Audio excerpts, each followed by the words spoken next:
Hello, this is Praveen from Work Life with Praveen, and in today's episode, we will be speaking about self leadership and emotional intelligence for leaders.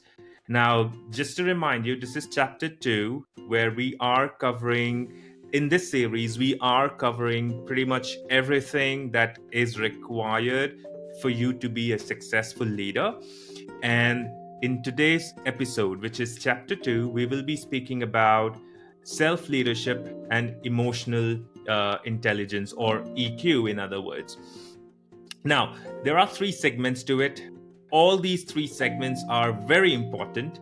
The third one, I think, is the most important thing when it comes to emotional intelligence or self leadership. So, watch this video until the end, and I will cover each and every topic in detail. Now, the very first thing that probably is needed for any individual to be a successful leader or to be a good leader is your self awareness. What I mean by that is basically, are you aware as an individual, as a human, are you aware of your strengths, of your weaknesses, or your biases as well? Sometimes, as an individual, I might think that I don't have any weakness at all, or as an individual, I might not be aware of some of the biases that I might have in my personal life or in professional life. However, to be a good leader, I think it is very important for all of you all, or for all of us, to be honest, to be self aware of all our shortcomings. In fact, our strengths, our shortcomings, our weaknesses, our biases, pretty much everything. And all of these things fall under self awareness. Because without self awareness, I might not know what my weaknesses are, or where I can go short when it comes to leading a good team or building a stronger team in the near future. And let's cover the first bit in detail, which is self awareness now. Now, as an individual, I might have a lot of strengths, I might have a lot of weaknesses, but is it important as a leader to be aware of all these things?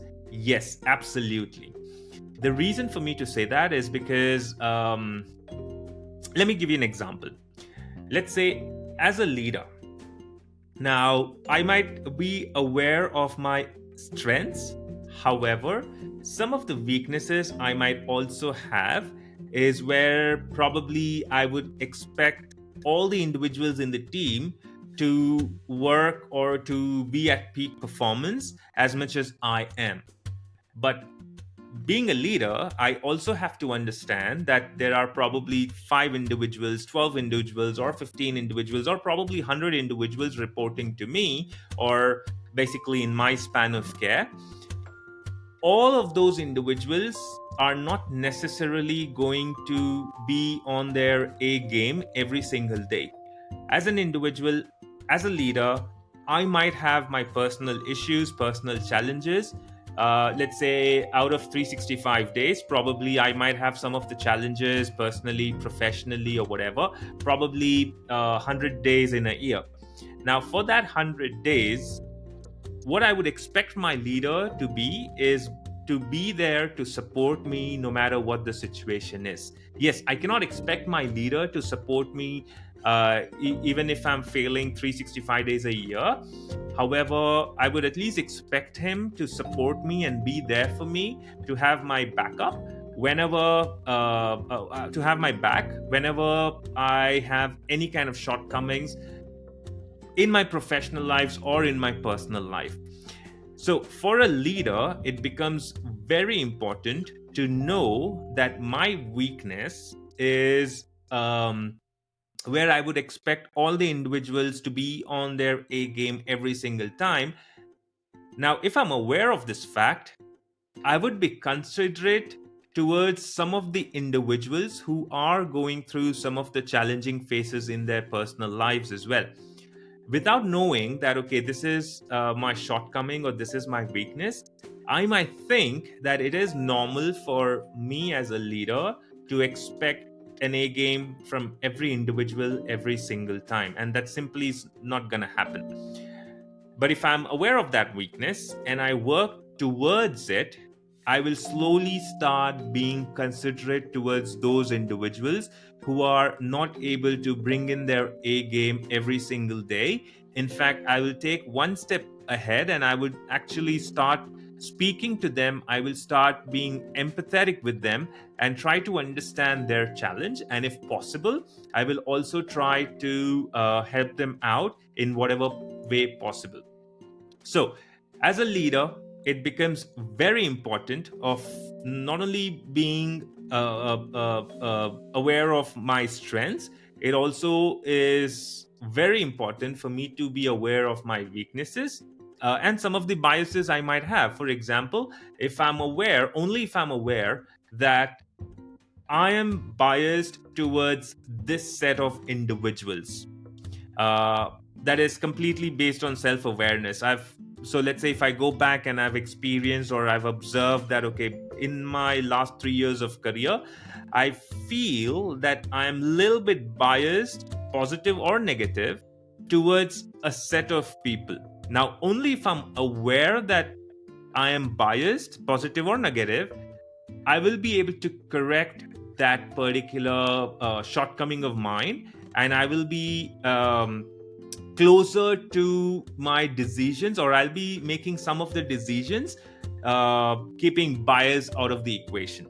So that is the reason why I believe that to kind of lead a group of people or a tribe, or let's say a team or a country, I should be self aware of some of the shortcomings or some of the weaknesses or biases or strengths that I will have, so that I can get better at them and I can start using to my team's advantage. So that is segment one in today's chapter, which is self awareness. Let's move on to segment two, which I think is very important as well, which is am I empathetic? Am I compassionate? I'm not speaking about being sympathetic. I'm speaking about being empathetic. I'm speaking about being compassionate towards individuals in my team, which all comes under something called interpersonal skills as well. Now, this is good for not only leaders, but all the human beings.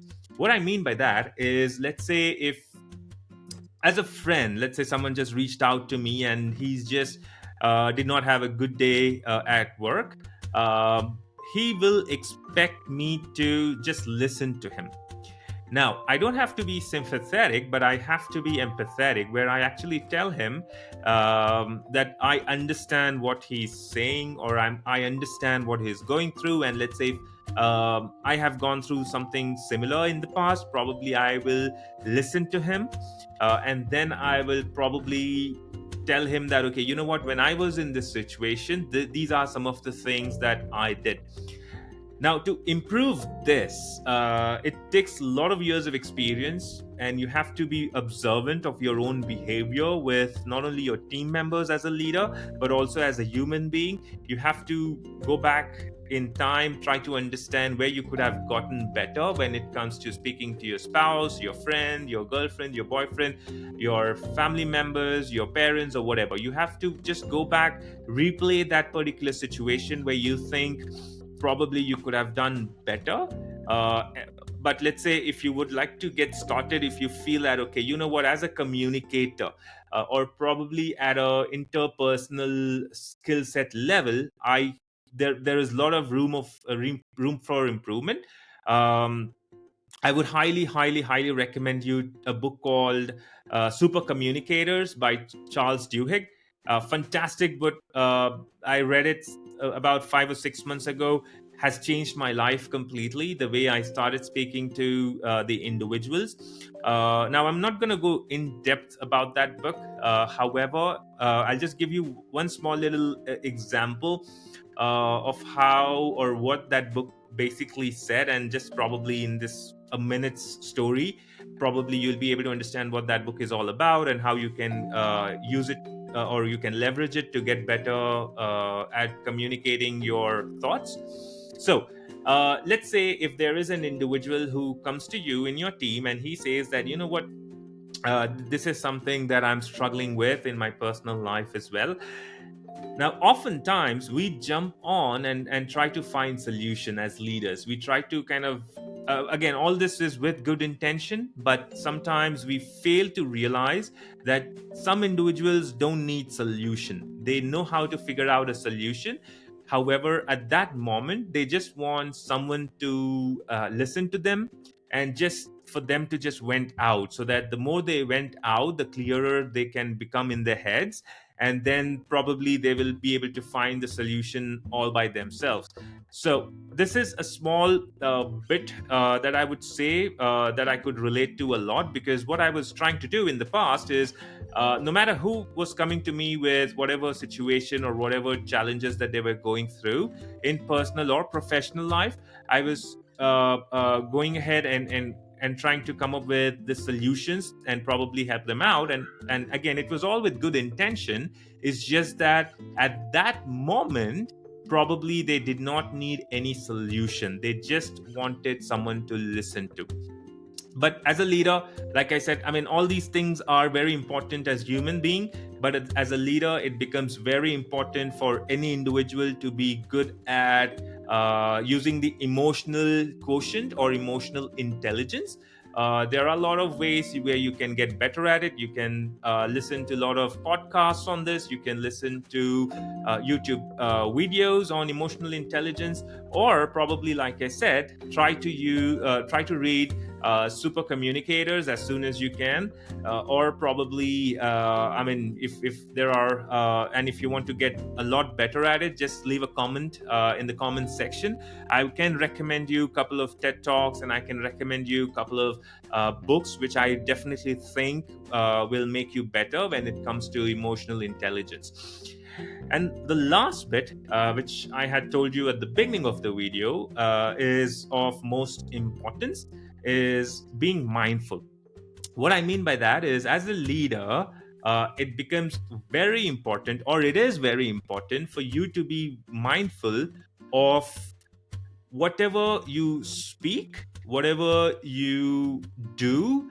And there are a lot of ways that people can actually understand from your body language as well. So as a leader, you have to be mindful of what you're saying, what you're doing, how are you carrying yourself, because you have to lead by example in all these segments or all these categories. So let's say if as a leader I'm not being mindful of what I'm speaking, it kind of will become contagious among my team members, and my team will slowly start replicating something similar. Let's say if I'm speaking unprofessionally to any individual, or let's say a group of individuals in my own team, slowly the other individuals will start speaking to this group in a similar way, thinking that, okay, my manager doesn't respect or basically speaks to this group of individuals in this particular way, so there's nothing harm if even we go ahead and speak to these individuals in the way my manager speaks. So it is very important for you as a leader to be mindful of what you're saying, where you're saying, to whom you're saying, likewise what you're doing, where you're doing, who is going to get impacted by whatever you're going to do, what are you doing, how are you carrying yourself. So you have to be mindful of each and everything that you do, because again, I'm not saying be perfect or show up as a perfectionist. You don't have to be who you're not.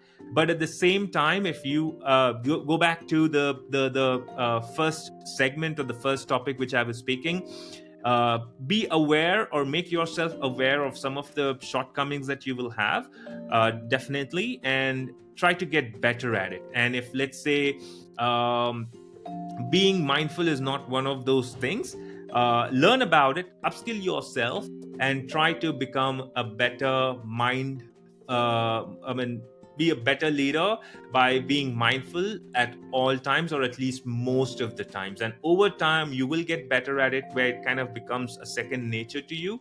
And you will see a huge transition in the way the team responds to you in each and everything that you ask for them, ask with them, or probably ask them to do in your absence, or whatever that is. So in today's chapter, again, just to summarize, we covered the most important traits when it comes to self leadership, or emotional quotient, or emotional intelligence. In other words, the three pillars for emotional intelligence and self leadership are self awareness. Number one, self awareness: know your strengths, know your weaknesses, know your biases, etc., and get better at it. Pillar number two is how can you get better at using emotional quotient or emotional intelligence. How can you be more human? How can you use empathy or compassion to kind of get best out of your team, or your tribe, or your group? How you can leverage interpersonal skills, and how you can get better at it. I just gave you an example. Super Communicators by Charles Duhigg is one of the fantastic books I would highly recommend if you want to get better at interpersonal skills. And the third and the most important pillar when it comes to emotional intelligence is your interpersonal skills, or in other words, it's if you kind of drill it down, it comes to the third most important pillar, which is mindfulness. Are you matured enough to kind of go back to your history, or go back to your past experiences, observe what you could have done better? Are you even being mindful of some of the small little misses that you would have done? All of us have done it. It's just that going back in time and trying to understand how you could have done things a little bit better, learn from those mistakes, and get better at it over time. With that, I'm concluding today's episode, which was on self leadership or emotional intelligence. If you have liked this video, you would love my previous video, which speaks about fundamentals of leadership. Go to my channel and watch that one too. Until then, be great, be relentless, and I'll see you next week. Bye.